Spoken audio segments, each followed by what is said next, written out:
House officer Ibrahimpatnam police station కి ఎన్టీఆర్ జిల్లా Ibrahimpatnam police station ఇచ్చినటువంటి కంప్లైంట్. నేను శ్రీమతి మేఘనా జోగి, వయసు సుమారు 28 సంవత్సరాలు, జోగి రాజీవ్ భార్య. నా స్థిర నివాసం door number 12-41, Jogi Shakuntala palace, Punjab National Bank పక్కన, ఫెరీ రోడ్, ఇబ్రహీంపట్నం, ఎన్టీఆర్ జిల్లా, ఆంధ్రప్రదేశ్ అంటూ కూడా తన వివరాలు ఇచ్చింది. ప్రస్తుతం నేను నా తల్లిదండ్రుల ఇంట్లో ఉంటున్నాను. ఎక్కడ? డోర్ నంబర్ 1-6-102/3/2/1/2/3, విద్యానగర్, సూర్యాపేట, తెలంగాణలో సూర్యాపేటలో ఉంటుంది. ఈ ఫిర్యాదు నా భర్త జోగి రాజీవ్, నా మామగారు జోగి రమేష్, నా అత్తగారు శ్రీమతి జోగి శకుంతల, వాళ్ళ చిన్న తమ్ముడు అంటే జోగి తన భర్త చిన్న తమ్ముడు ఎవరైతే ఉన్నారో జోగి రోహిత్, నా భర్త యొక్క అక్క శ్రీమతి రేష్మా ప్రియాంక, అదేవిధంగా జోగి రాము అంటే మామగారి యొక్క తమ్ముడు, జోగి రాకేష్ అంటే రాము కుమారుడు, జోగి పండు అంటే రాము ఇంకో కుమారుడు అన్నమాట, శ్రీమతి రమ మామగారి యొక్క సోదరి, ఆమె భర్త స్వామి, వారి కుమారుడు సాయిలపై మొత్తం 11 మందిపై ఈవిడ ఫిర్యాదు చేసింది. ఇందులో కూడా వాళ్ళు ఏ సందర్భాల్లో ఎవరెవరు ఎలా వేధించారో కూడా చాలా క్లియర్ గా రాసిందనమాట. వీరందరూ నాపై క్రూరత్వం, మానసిక వేధింపులు, కట్నం డిమాండ్లు, ప్రాణహాని, బెదిరింపులు, నన్ను నిర్లక్ష్యం చేయడం వంటి పనులు చేశారు. ఇక సంఘటన వివరాలు చూసినట్టయితే అని చెప్పేసి మొదలు పెడితే 2025 ఏప్రిల్ 15 అంటే సంవత్సరం క్రితం అన్నమాట, నా భర్త తన తల్లిదండ్రులు, వాళ్ళ యొక్క స్నేహితులు హర్ష తండ్రి పవన్, శ్రీనివాసులతో కలిసి నా ఇంటికి వచ్చారు. ఫస్ట్ వీళ్లే వాళ్ళ ఇంటికి వెళ్లారంట. వారు మా కుటుంబంతో కొంతసేపు గడిపి పెళ్లి ప్రతిపాదన గురించి చర్చించారు. ఈ ప్రతిపాదన శ్రీమతి శాలిని నడిపే మ్యారేజ్ బ్యూరో ద్వారా వచ్చింది. వీళ్ళకి పరిచయం చేయలేదు. మ్యారేజ్ బ్యూరో ద్వారానే ఈ పెళ్లి సంబంధం కుదిరిందనమాట. మరుసటి రోజు అంటే 16/4/2025 నా అత్తగారు, ఆమె కూతురు రేష్మా ప్రియాంక, చిన్నబ్బాయి జోగి రోహిత్, మామగారి సోదరుడు జోగిరాము, అతని భార్య, పిల్లలు హర్ష మరియు హర్ష తండ్రితో కలిసి మా ఇంటికి వచ్చారు. వారు మా కుటుంబంతో మాట్లాడి నేను వారికి నచ్చానని, పెళ్లి విషయంలో ముందుకు సాగాలని చెప్పారు. ఇంకా వివరాలు చర్చించడానికి మా కుటుంబం వారి ఇంటికి రావాలని కూడా కోరారు. ఇదంతా చెప్పేసి మాట్లాడుకుని వాళ్ళు వెళ్ళిపోయారు. వెళ్ళిపోయిన తర్వాత వీళ్ళు ఆ తర్వాత అంటే అదే నెలలో అంటే వీళ్ళు వెళ్ళిపోయిన తర్వాత అదే నెలలోనే 18/4/2025 మా కుటుంబం వారింటికి వెళ్ళింది. ఆ సందర్భంగా వారు పెళ్లి 10 రోజుల్లోనే జరగాలని చెప్పారు. ఈ పాయింట్ చాలా ముఖ్యమైన అంశం. మొత్తం మాట్లాడుకున్న తర్వాత మీరు మా ఇంటికి రండి, వివరాలు చర్చించుకొని పెళ్లి చేద్దామని చెప్పిన తర్వాత అమ్మాయి కుటుంబ సభ్యులు అబ్బాయి వాళ్ళ ఇంటికి వచ్చిన తర్వాత మొత్తం మాట్లాడుకొని 10 రోజుల్లో పెళ్లి జరగాలని చెప్పారంట. మేము స్పష్టంగా చెప్పాం ఆ మాటకి, ఇంత తక్కువ సమయంలో అన్ని ఏర్పాట్లు చేయడం సాధ్యం కాదని అంతా చెప్పి మా వాళ్ళు వాళ్ళ ఇంటి నుంచి తిరిగి వచ్చేసారు. మా ఇంటికి వచ్చాక మా కుటుంబ సభ్యులు ఈ విషయం గురించి చర్చించి తగినంత సమయం లేకపోవడం వల్ల ఈ పెళ్లి ప్రతిపాదన రద్దు చెయ్యాలని మేము నిర్ణయించుకున్నాము. ఆ నిర్ణయాన్ని మ్యారేజ్ బ్యూరో నడిపే శ్రీమతి శాలినికి తెలియజేశారు. సో ఫస్ట్ వీళ్ళు ఇలా మాట్లాడుతున్నారంటే 10 రోజులు అంటున్నారు, సాధ్యం కాదు కదా, ఈమె సంబంధం మాకు సెట్ అవ్వదులే అని చెప్పేసి వెంటనే రద్దు చేసుకుందాం, ఈ సంబంధం వద్ద పాడదు అని చెప్పేసి రద్దు చేసుకుందాం అనుకున్నారు. ఆ విషయం మ్యారేజ్ బ్యూరో వాళ్ళకి కూడా చెప్పారు. చెప్పిన తర్వాత 27/4/2025 అంటే ఏ రకంగా గొంతు కోసారని చాలా క్లియర్ గా తెలిసే అంశం. నా భర్త నాకు ఫోన్ చేసి సుమారు 20 నిమిషాల పాటు మాట్లాడాడు. ఆ సంభాషణలో పెళ్లెందుకు రద్దు చేశారు అని అడిగి తాను నన్ను ప్రేమగా ఆప్యాయంగా చూసుకుంటానని చెప్పాడు. నన్ను చాలా ఇష్టపడుతున్నానని మళ్లీ ఆలోచించి నిర్ణయం తీసుకోవాలని కోరాడు. అదే రోజు అతని కుటుంబం వారు అంటే జోగి రమేష్ బాబా స్వామి, జోగి రాము అంటే తమ్ముడు అన్నమాట, నా తండ్రికి ఫోన్ చేసి ఒప్పించడానికి ప్రయత్నించారు. మే నెల చివరిలో పెళ్లి జరపాలని ఒత్తిడి చేశారు. మళ్లీ మే 2025లో స్వామి మరియు జోగిరాము మా ఇంటికి వచ్చారు. వారు మా కుటుంబానికి చెప్పింది ఏంటంటే తమది రాజకీయ కుటుంబం కాబట్టి పెళ్లి ఘనంగా జరపాలని, చాలా మంది మంత్రులు, ఎమ్మెల్యేలు వస్తారని చెప్పారు. సుమారు 20,000 మంది ప్రజలు హాజరవుతారని, అందుకు అతిథులకు వెండి వస్తువులు రిటర్న్ గిఫ్ట్ గా ఇవ్వాలని కూడా డిమాండ్ చేశారంట. 20,000 మంది వస్తే అతిథులకి వెండి గిఫ్ట్లు ఇవ్వాలని డిమాండ్ చేశారంట. ఇక చూడండి వీళ్ళ ఆశ ఎట్లుందో. ఈ చర్చల సందర్భంగా వారు ఈ కింది వస్తువులు మరియు మొత్తాన్ని డిమాండ్ చేశారు. ఎంగేజ్మెంట్ తర్వాత మేము వాళ్ళు డిమాండ్ చేసినవన్నీ ఇచ్చామని చెప్పేసి ఆ లిస్ట్ ఇచ్చింది. ఆ లిస్ట్ లో బంగారం 1.5 కేజీ, వెండి 5 కేజీలు అంటే అన్ని పురాతన వెండి వస్తువులు, ఒక కలశం, 2 ప్లేట్లు, 2 గ్లాసులు, ఒక నివాళి సెట్టు, పెద్ద కుండలు ఒక జతంట, చిన్న కుండలు ఒక జతంట, ఒక పెద్ద తాంబూలం, 2 కుంకుమ భరణలు, ఒక గంధం, కుంకుమ భరణ, 2 బౌల్స్. వీటితో పాటు అదనంగా రిటర్న్ గిఫ్ట్స్ కోసం మరో 5 కేజీల వెండి. వీటికే ఒక 5 కేజీల వెండి పోతే మళ్ళీ రిటర్న్ గిఫ్ట్స్ కోసం 5 కేజీల వెండి, దానికి సంబంధించి డబ్బు నగదు రూపంలో ఇచ్చారంట. అంటే మొత్తం 10 కేజీల వెండి. ఆడపడుచు కట్నం కింద రేష్మా ప్రియాంకకు 9 లక్షలు ఎంగేజ్మెంట్ సమయంలో ఇచ్చారంట. ఎంగేజ్మెంట్ ఖర్చులు వధూవరులకు బహుమతి 1 లక్ష రూపాయలు, పెళ్లి ఏర్పాట్లు, దుస్తులు, షేర్వాణి, శారీలు, ఇతర వస్తువులు మొత్తం కలిపి దాదాపు ఒక సుమారు 20 లక్షలు అయ్యాయంట. ఏది ఫంక్షన్ హాలు, భోజనం, గదులు వీటిని మినహాయిస్తాయి. వారు రాజీవ్ పేరు మీద ఆస్తుల బదలాయింపు చేయాలని కూడా ఒత్తిడి చేశారంట. ఇవన్నీ కాక ఇంకా ఆస్తులు కూడా ఇవ్వాలని చెప్పేసి ఒత్తిడి చేశారంట. అయితే మేము కొన్ని రోజుల తర్వాత బదలాయిస్తామని చెప్పేసి మాట ఇచ్చాము. నా ఎంగేజ్మెంట్ 8వ తారీఖు 5వ నెల 2025 సూర్యాపేటలో జరిగింది. పెళ్లి సమయంలో మా కుటుంబం అన్ని ఆచారాల ప్రకారం పెళ్లి జరిపించింది. పైన చెప్పినట్టుగా బంగారం, వెండి వస్తువులు, ఇతర బహుమతులు అన్ని ఇచ్చింది. నన్ను మంచిగా చూసుకుని సుఖంగా జీవితం గడుపుతారనే నమ్మకంతో అన్ని ఇచ్చి పెళ్లి చేశారు. నా పెళ్లి తర్వాత అంటే 28/5/2025 మన్నెం సదాశివ గార్డెన్, సూర్యాపేట, తెలంగాణలో హిందూ ఆచారాల ప్రకారం అంటే తర్వాత పెళ్లి జరిగింది. 28వ తారీఖు 5వ నెల 2025 సూర్యాపేటలో పెళ్లి చేశారు. దాదాపు సుమారు 15,000 మంది అతిథులు వచ్చారంట. పెళ్లి ఘనంగా జరిగింది. ఏర్పాట్లు, ఇతర సంబంధిత ఖర్చులు మొత్తం కలిపితే 5 కోట్ల రూపాయలు ఆ రోజులు అయ్యాయంట. పెళ్లైన తర్వాత నేను సుఖమయ దాంపత్య జీవితం ఆశతోటి నా భర్త ఇంటికి వెళ్ళాను. రిసెప్షన్ నెక్స్ట్ డే 29వ తారీఖు జరిగింది. వాళ్ళ ఇల్లు గ్రౌండ్ +3 G+3 అంతస్తులుగా ఉంటుంది. మా బెడ్రూమ్ 3వ అంతస్తులో ఏర్పాటు చేశారు. దానికి లిఫ్ట్ సౌకర్యం కూడా ఉంది. కానీ పెళ్లైన తర్వాత నా భర్త ప్రవర్తన పూర్తిగా మారిపోయింది. ఎలా మారిపోయిందయ్యా అంటే నా పట్ల శ్రద్ధ, ప్రేమ, ఆప్యాయత ఇట్లాంటివేవి అతను ఏ కోసాన చూపించేవాడు కాదు. పెళ్ళయింది, రిసెప్షన్ అయింది, మొత్తం అయిపోయింది. కోట్లు ఖర్చు పెట్టారు, గిఫ్ట్లు ఇచ్చారు, అవి ఇచ్చారు, ఇవి వచ్చారు, ప్రతి డిమాండ్ నెరవేర్చారు. పెళ్ళై కొత్త కోడలు ఇంట్లో అడుగు పెట్టిన తర్వాత ఆవిడకి తెలిసింది ఏంటంటే ప్రేమ, ఆప్యాయత భర్త నుంచి ఎక్కడ ఏ కోసాన దొరకలేదట. ఎందుకో కూడా చాలా వివరంగా చెప్పిందాము. పెళ్లి ముందు నా భర్త మరియు అతని కుటుంబం చూపించిన శ్రద్ధ, ప్రేమ, ఆప్యాయత పెళ్లి తర్వాత అసలు ఏమాత్రం కొనసాగలేదు. కొన్ని రోజుల్లోనే నా పట్ల వారి వైఖరి పూర్తిగా మారిపోయింది.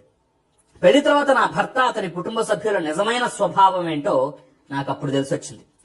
30/5/2025 ఆచారాల ప్రకారం నేను మరియు నా భర్త మా తల్లిదండ్రుల ఇంటికి వెళ్లి 2 రాత్రులు అక్కడే ఉన్నాం. కానీ మొదటి రాత్రి నుంచే నా భర్త నాతో మాట్లాడటానికి ఇష్టపడలేదు. ఇది ముఖ్యమైన పాయింట్, నోట్ చేసుకోవాల్సిన పాయింట్. డే 1 మొదటి రాత్రే, ఫస్ట్ నైట్ రోజు నుంచే అతను అసలు భార్యతో మాట్లాడటానికి ఇష్టపడలేదట. వివాహ జీవితం కోసం, దాంపత్యం కోసం ఇంత మించి నేను చెప్పక్కర్లా, వివరించక్కర్లా. దాంపత్య జీవితం కోసం ఎలాంటి ఆసక్తి చూపలేదట. పెళ్లి ఘటాల వల్ల అలసిపోయి ఉంటాడు అని చెప్పేసి అనుకొని నేను అంతకుమించి ఎక్కువగా మాట్లాడలేదు, ప్రశ్నించలేదు. ఆ తర్వాత తిరిగి మేము 1వ తారీఖు 6వ నెల 2025 ఇబ్రహీంపట్నం చేరుకున్నాం. అంటే ఇక్కడ నిద్రలు ముగించుకొని మళ్ళీ అత్తగారింటికి వెళ్ళారు. తర్వాత నా అత్తగారు మరియు వాళ్ళ బంధువుల ద్వారా తెలిసింది ఏంటంటే నా భర్త నా తల్లిదండ్రుల నుంచి, అంటే అత్తగారు మరియు ఆడపడుచు ద్వారా తెలిసింది ఏంటంటే నా భర్త నా తల్లిదండ్రుల నుంచి అదనపు కట్నం, బంగారం మరియు డైమండ్ సెట్ ఆశించాడని. ఈ డైమండ్ సెట్ ఆడపడుచుకంట ఆశించాడని, ఆ ఆశలు నెరవేరకపోవడం వల్లే అతను నాతో అలా ప్రవర్తించాడని తెలిసింది. 1వ తారీఖు 6వ నెల 2025 నుంచి 3వ తారీఖు 6వ నెల 2025 వరకు నేను ఇబ్రహీంపట్నంలో ఉన్నాను. భర్త నన్ను ఏమాత్రం దగ్గరకు చేర్చేవాడు కాదు. సాధారణ భర్తలాగా ఎప్పుడు ప్రవర్తించలేదు. నాతో సమయం కూడా గడపలేదు. సరిగ్గా అసలు మాట్లాడటం కూడా లేదు. చాలా సమయం పాటు మొబైల్లోనే మునిగిపోయేవాడు. ఎప్పటి వరకంట? రాత్రి 2 గంటలు 3 గంటల వరకు కూడా. నేను అతనితో మాట్లాడి ప్రవర్తన ఎందుకు మారింది అని అడిగినప్పుడు సరైన సమాధానం చెప్పేవాడు కాదు. బదులుగా కొత్త కోడలు, అప్పుడే ఇంట్లోకి అడుగుపెట్టిన కొత్త కోడల్ని ఆగ్రహించి శారీరక వేధింపుల కంటే కొట్టేవాడట. తర్వాత తెలిసిన విషయం ఏంటంటే, ఇది ముఖ్యమైన పాయింట్, అండర్లైన్ చేసుకోవాల్సిన పాయింట్. నా భర్త దాంపత్య జీవితానికి శారీరకంగా సరిపోడు అని. ఎందుకు ఈ ప్రవర్తన, ఎందుకు ఏంటని చెప్పేసి ఆవిడ గుర్చుకొచ్చి అడుగుతున్నారు. తర్వాత తెలిసింది ఏంటంటే తన భర్త సంసార జీవితానికి సరిపోడని చెప్పి స్పష్టంగా ఆ అమ్మాయికి తెలిసిందట. ఈ విషయాన్ని పెళ్లికి ముందు నాకు మరియు నా కుటుంబానికి చెప్పకుండా దాచిపెట్టాను. నేను మోసపోయానని చాలా షాక్ గురయ్యాను. తీవ్రమైన మానసిక ఒత్తిడి మరియు భావోద్వేగ వేదనకు గురయ్యాను. అతని దగ్గర బంధువుల ఇంట్లో పెళ్లి ఉండటంతో కొత్తగా పెళ్లైనందుకు మేమిద్దరం 4వ తారీఖు 6వ నెల 2025 విశాఖపట్నం వెళ్ళాం. ఇది చాలా ఇంట్రెస్టింగ్ గా ఉంటుంది. అక్కడ 6/6/2025 వరకు ఉన్నాం. అంటే 4వ తారీఖు నుంచి 6వ తారీఖు వరకు ఉన్నారు. ఇంటి నుంచి దూరంగా వేరే వాతావరణంలో ఉంటే అయినా సరే అతను సాధారణంగా ప్రవర్తించి మా మధ్య సంబంధం మెరుగుపడుతుందని ఆశతో వెళ్ళా. కానీ ఆ ఆశ అడియాస అయింది. నా ప్రయత్నాలన్నీ వ్యర్థమయ్యాయి. విశాఖలో ఉన్నప్పుడు అతను తరచూ ఫోన్లోనే మునిగిపోయేవాడు. నేను దాని గురించి అడిగితే నన్ను శారీరకంగా కొట్టేవాడు. అసభ్యకరమైన అవమానకరమైన మాటలు మాట్లాడేవాడు. పెళ్ళైన మొదటి రోజులు కాబట్టి నేను చాలా షాక్ అయ్యాను. మనసు కూడా చాలా బాధపడింది. 7వ తారీఖు నుంచి 21వ తారీఖు వరకు ఇబ్రహీంపట్నంలో ఉన్నప్పుడు నా భర్త ఇంట్లో చాలా కష్టాలు మరియు సమస్యలు ఎదుర్కొన్నారు. ఈ సమస్యలను నా మామ జోగి రమేష్ మరియు అత్తగారు జోగి శకుంతలకి చెప్పాను. కానీ వారు సహాయం చేయకుండా, నా సమస్యలను అర్థం చేసుకోకుండా తమ కొడుకునే వాళ్ళు సపోర్ట్ చేశారు. నన్ను రక్షించడానికి లేదా ఇంట్లో శాంతియుత వాతావరణం కాపాడటానికి ఎలాంటి ప్రయత్నం కూడా చేయలేదు. పైగా నా మామగారు, అత్తగారు మరియు ఆడపడుచు అందరూ కలిసి నా భర్తను అదనంగా 5 కోట్ల కట్టడం కోసం నా తండ్రి దగ్గర నుంచి ఫార్చ్యూనర్ కారు కోసం ప్రేరేపించేవారు, ఒత్తిడి చేసేవారు. ఈ డిమాండ్లు మరియు ప్రేరణ వల్ల నా భర్త నాపై మరింత ఆగ్రహంగా, క్రూరంగా ప్రవర్తించాడు. అంటే అత్త, మామ, ఆడపడుచు అందరు కలిసి ఎరా అడుగు కట్టిన ఇంకో 5 కోట్లు, ఫార్చునర్ కారు కావాలి, డైమండ్ నెక్లెస్ కావాలి, ఇవన్నీ కోరికలు పెడతంతోనే జోగి రాజీవ్ కూడా వెళ్ళిపోయి భార్యని డిమాండ్ చేయటం, కొట్టడం, తిట్టడం చేసేవాడు. చాలా సార్లు నా భర్త నన్ను బెడ్రూమ్ లో లాక్ చేసి రోజుల తరబడి ఆహారం ఇవ్వకుండా వదిలేవాడు. గుర్తుపెట్టుకోవాలి, రోజుల తరబడి ఆహారం ఇవ్వకుండా వదిలేసేవాడు. దీనివల్ల నాకు తీవ్రమైన మానసిక ఒత్తిడి, భావోద్వేగ వేదన, కష్టాలు ఎదురయ్యాయి. కొత్తగా పెళ్లైన కొత్త అల్లుడు చాలా ఇళ్లలో ఉండే సంప్రదాయం ప్రకారం కొత్త పెళ్లి కూతురు ఉదయం లేచి పూజ చేయాలని ఆశిస్తారు. కానీ ఆశ్చర్యకరమైన విషయం ఏంటంటే ఆ కుటుంబంలో ఎవరు పూజ చేయటం నేను చూడలేదు. హిందూ ఆచారాలు పాటించడం కూడా నేను చూడలేదు. నేను దాని గురించి అడిగితే వాడు ఏం చెప్పారో తెలుసా? వారంతా క్రైస్తవ మతానికి మారిపోయారని తెలిసింది. నా గృహప్రవేశం మొదటి రోజు నా కోసం మాత్రమే కొన్ని హిందూ దేవుళ్ల ఫోటోలు తీసుకొచ్చి పెట్టారు. ఆ తర్వాత ఆ ఫోటోలను కూడా తీసేశారు. ఇంట్లో ఎక్కడా హిందూ విగ్రహాలు లేదా దేవుళ్ల ఫోటోలు లేవు. ఈ విషయాన్ని ఎందుకు నాకు ముందు చెప్పలేదు, ఎందుకు దాచిపెట్టారు? హిందువులమని చెప్పి నన్ను, నా కుటుంబాన్ని ఎందుకు మోసం చేశారు అని అడిగితే నా తల్లిదండ్రులకు ఈ విషయం చెప్పొద్దని తీవ్రంగా హెచ్చరికలు జారీ చేశారు. చెప్తే తీవ్రమైన పరిణామాలు ఎదుర్కొంటామని చెప్పేసి బెదిరించారు. తీవ్రమైన పర్యవసానాలు ఎదుర్కొంటామని బెదిరించారు. నేను ఎవరికైనా విషయం చెబితే తమ రాజకీయ పలుకుబడి ఉపయోగించి నన్ను చంపేస్తామని. ఈ యొక్క మాట చాలా సార్లు ఇందులో రిపీట్ అయింది. ఎవరికైనా చెప్తే మేము రాజకీయంగా పలుకుబడి కావాళ్ళం, మా పలుకుబడి ఉపయోగించి నేను చంపేస్తాను, నీ కుటుంబాన్ని చంపేస్తాం అని చెప్పేసి బెదిరించారంట. నా గది 3వ అంతస్తులో ఉండటం వల్ల అక్కడే నా ప్రార్థనలు చేసుకోవడానికి అనుమతించారు, గుడ్డులో మెల్ల. కానీ నేను అగరబత్తి వెలిగిస్తే వాళ్ళు వచ్చి చనిపోయిన వ్యక్తి చుట్టూ ఉన్నట్టుగా అనిపిస్తోంది అని చెప్పి నన్ను మరింత అసౌకర్యానికి గురి చేశాడు. మామ అలాంటి వాడు వచ్చంట, చచ్చిపోయినట్టు ఉంది, చచ్చిపోయిన వ్యక్తుల చుట్టూ అగరబత్తీలు వెలిగించేలాగుంది, ఏంటి అగరబత్తీలు గోలని చెప్పేసి అవమానించేవాళ్ళంట. అంటే పూజ చేసుకుంటుంటే ఇంతకన్నా దారుణం ఎవరికైనా ఉంటుందా? ఇక 26/2/2025 నా తల్లిదండ్రులు హిందూ ఆచారాల ప్రకారం కొత్తగా పెళ్లైన దంపతులు ఆలయానికి వెళ్లాలని ఒత్తిడి చేశారు. పెళ్లైన దాదాపు 1 నెల అయినా నా భర్త నన్ను ఏ ఆలయానికి తీసుకువెళ్లలేదని మా అత్తమామని ప్రశ్నించారు. 22/6/2025 నా తల్లిదండ్రుల నుంచి పదే అభ్యర్థన ఒత్తిడొచ్చాక మా మామగారు, అత్తగారు మరియు భర్త శ్రీశైలం ఆలయానికి వచ్చారు. అక్కడ నా తల్లిదండ్రులు కూడా మాతో కలిశారు. ఆ సమయం వరకు కూడా నా భర్త క్రైస్తవ మతానికి మారిపోయారని నా తల్లిదండ్రులకు చెప్పలేదు. పెళ్లికి ముందు ఈ విషయాన్ని దాచిపెట్టి మమ్మల్ని మోసం చేశారు. నాకు భయం, ఒత్తిడి ఆ తర్వాత ఎక్కువయ్యాయి. ఎందుకంటే నేను ఇక్కడ ఎదుర్కొన్న కష్టాలు లేదా ఈ మత మార్పు విషయం నా తల్లిదండ్రులకు చెప్తే ప్రమాదకరమని, చంపేస్తామని బెదిరించారు. ఇలాంటి పనులు వాళ్ళకి సర్వసాధారణం అని కూడా చెప్పారట. ఈ భయం వల్ల నా తల్లిదండ్రులకు నేను నిజం చెప్పలేకపోయాను. నా తల్లిదండ్రుల నిరంతర ఒత్తిడి వలనే వారిష్టం లేకపోయినా ఆలయానికి వచ్చారు, తీసుకెళ్లారని చెప్పేసి కూడా అంగీకరించారట. ఇక 23/6/2025 ఆషాఢ మాసం కాబట్టి తెలుగు సంప్రదాయం ప్రకారం అమ్మాయి పుట్టింటికి వెళ్ళిపోతుంది. నా తల్లిదండ్రులు కూడా నన్ను తీసుకెళ్లారు. అక్కడికి వెళ్లిన తర్వాత కూడా నేను నా భర్తను మెసేజ్ల రూపంలో, వాట్సాప్ సందేశాల రూపంలో నిరంతరం సంప్రదించేదాన్ని. అతను ఎలా ఉన్నాడో అడిగేదాన్ని. అయితే ఆరోగ్యం గురించి అడిగినా దేని గురించి అడిగినా నా భర్త సరిగ్గా సమాధానం ఇచ్చేవాడు కాదు. నా పట్ల ఎలాంటి శ్రద్ధ, ప్రేమ, ఆప్యాయత అతను నాకు చూపలేదు. అతని ప్రవర్తన నాకు మానసిక వేదన కలిగించింది. నన్ను నిర్లక్ష్యం చేసినట్టుగా అనిపించింది. ఇక 28/6/2025 మా పెళ్ళై 1 నెల పూర్తి కావడంతో మా దాంపత్య జీవితం సరిగ్గా సాగటం లేదు.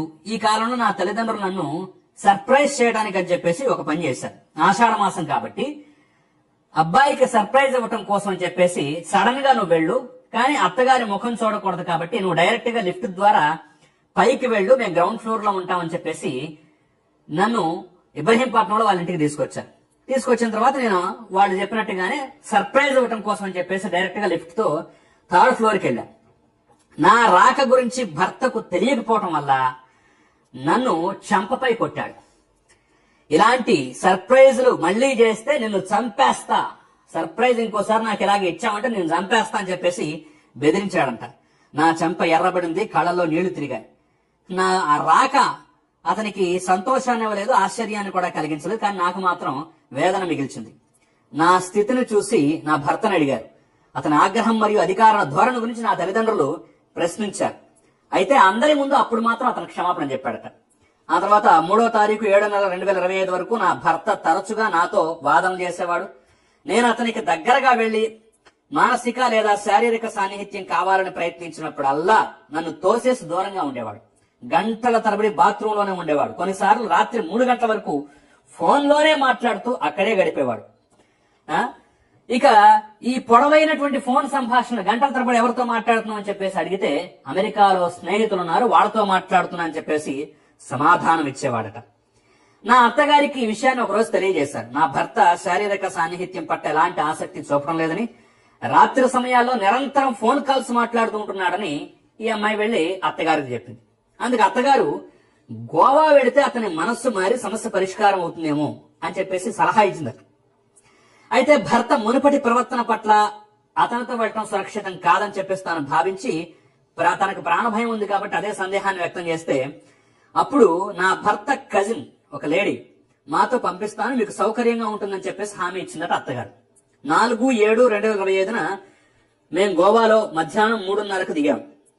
భర్త బంధువు జోగి రోహిత్ అంటే చిన్న తమ్ముడు, ఊహ, సాయి, రాకేష్, పండు, లక్కీ, విక్కీ వీళ్ళందరితో కలిసి హనీమూన్కి వెళ్ళారట. హనీమూన్ అంటే భార్య భర్త వెళతారు. వీళ్లతో పాటుగా చిన్న తమ్ముడు ఇంకా 1, 2, 3, 4, 5, 6, 7 భార్యాభర్తలు కాకుండా 7 హనీమూన్కి పంపించిందంటే మరి ఇదేం విచిత్రమో అర్థం కాని పరిస్థితి. సరే వెళ్ళాము, 2 కార్లు అద్దెకు తీసుకుని నార్త్ గోవాకి వెళ్ళాము. అక్కడ ఒక విల్లా బుక్ చేశారు. అదే రాత్రి వారు నన్ను డిన్నర్ కి తీసుకెళ్లారు. కొత్తగా పెళ్ళై కొత్త ప్రవేశం కాబట్టి నేను భర్తపై ఆధారపడ్డాను. కానీ అతని సపోర్ట్ గాని ఓదార్పు గాని నాకు లభించలేదు. నేను అతనికి దగ్గరగా ఉండాలని ప్రయత్నించినప్పుడల్లా అతను చిరాకు పడి ఇతరుల ముందే హనీమూన్ లో ఇతరుల ముందే అరిచి తిట్టి కొట్టేవాడట. ప్రయాణం అంతా భర్త అతని బంధువులు నన్ను వివిధ చోట్లకు సమావేశాలకు తీసుకెళ్లారు. నేను అసౌకర్యంగా ఉందని చాలాసార్లు చెప్పినా వాళ్ళు నా భావాలు అసలు పట్టించుకోలేదు. భర్త నన్ను చిన్నచూపు చూసేవాడు. నా జీవన శైలి మరియు మా నేపథ్యం గురించి చాలా చులకనగా మాట్లాడేవాడు. నువ్వు నా సామాజికపు ఆర్థిక స్థితికి సరిపోవు అని చెప్పేసి నిత్యం పదే హేళన చేసేవాడట. ఇక ఆ సమయంలో ఏం మాట్లాడలేక మౌనంగా ఉండిపోయిందట. ఇక 6/7/2025 వారు నన్ను డిన్నర్కు తీసుకెళ్లారు. 7/7/2025 రాత్రి సుమారు 2 గంటలకు భర్త తన గదికి వెళ్తానని చెప్పాడు. నేను కూడా అతనితో పాటే వస్తానని చెప్పాను. కానీ అతను పార్కింగ్ నుంచి కారు తీసుకొస్తానని చెప్పి వెళ్ళాడు. గాని 30 నిమిషాలైనా ఆ పార్కింగ్ నుంచి తిరిగి రాలేదు. నన్ను ఒంటరిగా చీకటి మరియు నిర్మానుష్య ప్రదేశంలో నిలబెట్టి తాను గదికి వెళ్ళిపోయాడు. ఇంతకన్నా దారుణం ఏమైనా ఉంటుందా? హనీమూన్కి తీసుకెళ్లి అక్కడి నుంచి ఏదో ఒక రెస్టారెంట్కి డిన్నర్కి తీసుకెళ్లి తెలియని ప్లేస్ లో ఒక అమ్మాయిని అక్కడ వదిలేసి ఇదిగో ఇంకేముంది కారు తీసుకొస్తానని చెప్పేసి వెళ్ళి అక్కడ ఒక అమ్మాయిని వదిలేశాడు. ఏకంగా ఇంటికి వెళ్ళిపోయాడట, రూమ్కి వెళ్ళిపోయాడట. తెలియని ప్లేస్ లో, గోవాలో ఒక తెలియని ప్లేస్ లో ఒక అమ్మాయిని అర్ధరాత్రి కూడా కాదు, తెల్లవారుజాము 2 గంటలప్పుడు వదిలేసి ఇదిగో కారు తీసుకొస్తానని వెళ్ళిన భర్త రాకుండా అటు నుంచి అటు రూమ్కి వెళ్ళిపోయాడంటే ఎంత దారుణం ఇది, ఎంత క్రూరత్వం ఇది. అయితే నేను చాలా కష్టపడి గదికి చేరుకున్నాను. అతని చర్యల గురించి, ఎందుకు నన్ను ఒంటరిగా అంత ప్రమాదకరమైన నిర్మానుష్య ప్రదేశంలో వదిలివేశామని చెప్పేసి నేను అతన్ని అడిగాను. నాకు భయంగా ఉందని చెప్పాను. అప్పుడు అతను ఆగ్రహంగా మారి నన్ను కొట్టాడు. చంపపై కొట్టి, నిన్నెవరైనా చంపేస్తే బాగుంటుంది అని, నువ్వు నా జీవితం నుంచి తొలగిపోతే బాగుంటుందని, అందుకే అక్కడ నిన్ను వదిలేశానని చెప్పేసి చెప్పాడట. నా తల్లి, తండ్రి, సోదరుడు ఒత్తిడి చేయడం వల్లే నిన్ను నేను పెళ్లి చేసుకున్నా అని కూడా ఖరాఖండిగా చెప్పాడట. మరి ఏడిపేద ముందే ఆడవచ్చు కదా.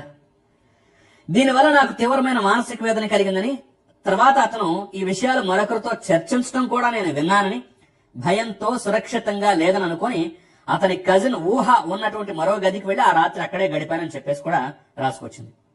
ఇక 7వ తారీఖు సాయంత్రం సుమారు 7 గంటలకు భర్త మరియు అతని బంధువులు నన్ను బిగ్ డాడీ క్యాసినోకి తీసుకెళ్లారు. అయితే నేను చాలా సార్లు అక్కడికి వెళ్ళటానికి నిరాకరించాను. అలాంటి చోటుకి వెళ్ళటం నాకు సౌకర్యంగా లేదని కూడా చెప్పాను. కానీ నా భర్త నాపై అరవటం, తన కజిన్స్ ముందు సీన్ క్రియేట్ చేయొద్దని చెప్పేసి గొడవ పట్టం చేశాడు. ఇక అతని ఆగ్రహం, ఒత్తిడికి భయపడి వేరే మార్గం లేక నేను కూడా వెళ్ళిపోయాను. అక్కడికి చేరుకున్నాక ఆ క్యాసినో నీటి మధ్యలో ఉందని తెలిసింది. ఇది ముందు తెలియకపోవడం వల్ల నేను చాలా భయపడ్డాను. భర్తను విల్లాకి తీసుకువెళ్ళమని అడిగాను. బదులుగా అతను అక్కడే ఉన్న బంధువులందరి ముందు అరిచి నన్ను అవమానించి కొట్టాడు. నాకు వేరే మార్గం లేక భయంతో వారితోనే ఉండిపోయాం. ఆ సందర్భంలో నాకు ఈత రాదని తెలిసిన భర్త కూడా క్యాసినో నుంచి బోట్లో తిరిగి వస్తున్నప్పుడు నన్ను బోట్లో నుంచి తోసేయడానికి ప్రయత్నించాడు. అంటే చంపడానికి ఫస్ట్ అటెంప్ట్ చేసేసాడు. దీనివల్ల నాకు అపారమైన భయం, పానిక్ కలిగింది. 8వ తారీఖున గోవా నుంచి తిరిగి వస్తున్నప్పుడు మొదట విజయవాడ వెళ్లాలనే ప్లాన్ ఉంది. కానీ గోవా నుంచి హైదరాబాద్ కు తీసుకొచ్చారు. ఆ ప్రయాణం మొత్తంలో కూడా నన్ను నిరంతరం గొడవ పడ్డారు, నాతో ఇష్టం వచ్చినట్టు బిహేవ్ చేశారని చెప్పేసి కూడా చెప్పుకొచ్చింది. ఇక ఆ తర్వాత హైదరాబాద్ ఎయిర్పోర్ట్ కి చేరుకున్న తర్వాత విజయవాడ వెళ్లేది లేదని, బదులుగా హైదరాబాద్ లో ఉంటామని చెప్పేసి హఠాత్తుగా చెప్పారు. అక్కడ నార్సింగ్ లో ఉన్న ఒక విల్లాకి తీసుకెళ్లారు నన్ను. ఆ విల్లాలో నా భర్త కుటుంబం అంటే జోగి రమేష్, శకుంతల, రోహిత్, అదేవిధంగా రేష్మ,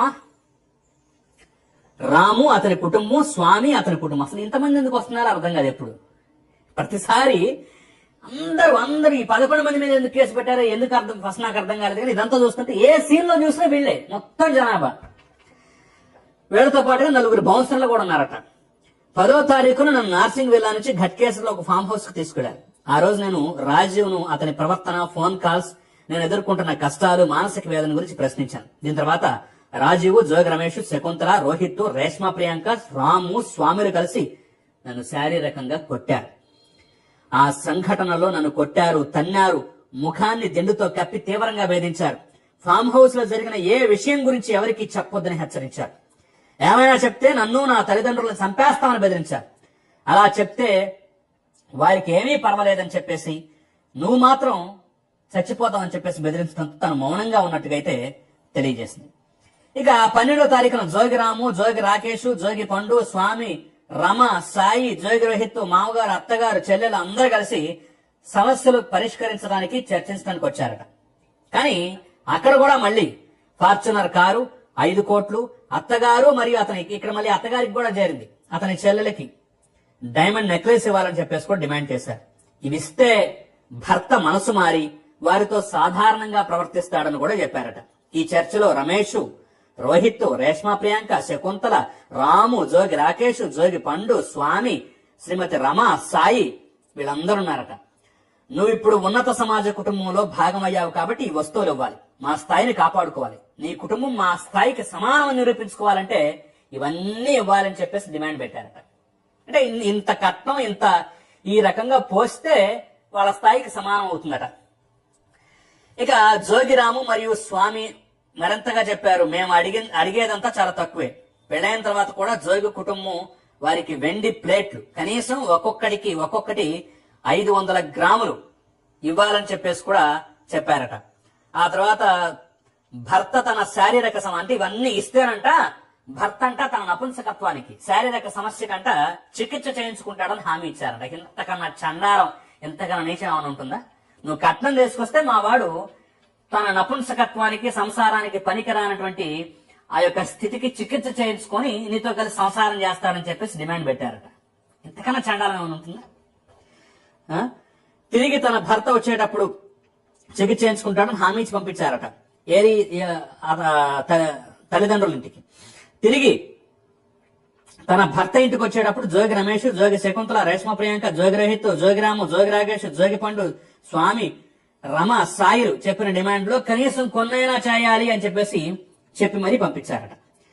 ఇక 3వ తారీఖు 8వ నెల 2025 వరకు తల్లిదండ్రుల ఇంట్లోనే ఉన్నాను. ఆ కాలంలో నా తల్లిదండ్రులు మామగారితో మాట్లాడి పెళ్లైన కూతుర్ని ఇంతకాలం ఇంట్లో ఉంచుకుంటే వేరే వాళ్ళంతా రకరకాలుగా మాట్లాడుతున్నారు, చుట్టుపక్కల వాళ్ళు ప్రశ్నిస్తున్నారు, దయచేసి తీసుకువెళ్ళండి అని చెప్పేసి రిక్వెస్ట్ చేస్తే 4వ తారీఖు 8వ నెల 2025న ఇబ్రహీంపట్నంలోని తన ఇంటికి తీసుకెళ్లారట. ఇక 4 నుంచి 25 వరకు నేను మళ్ళీ భర్తతో ఉన్నాను. ఈ కాలంలో కూడా ఒక్కరోజు కూడా నాకు సంతోషం, సౌకర్యం లేదు.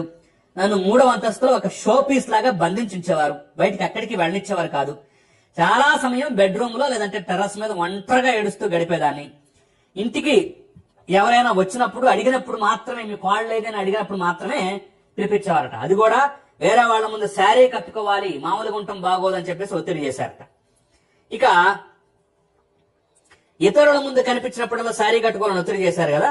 ఒకసారి నేను టెర్రస్ మీద ఉన్నప్పుడు నా మామగారు, అతని సోదరుడు జోగిరాము మరియు స్వామి కలిసి అక్కడికి వచ్చి నన్ను టెర్రస్ మీద నుంచి తోసేయాలని ప్రయత్నించారు.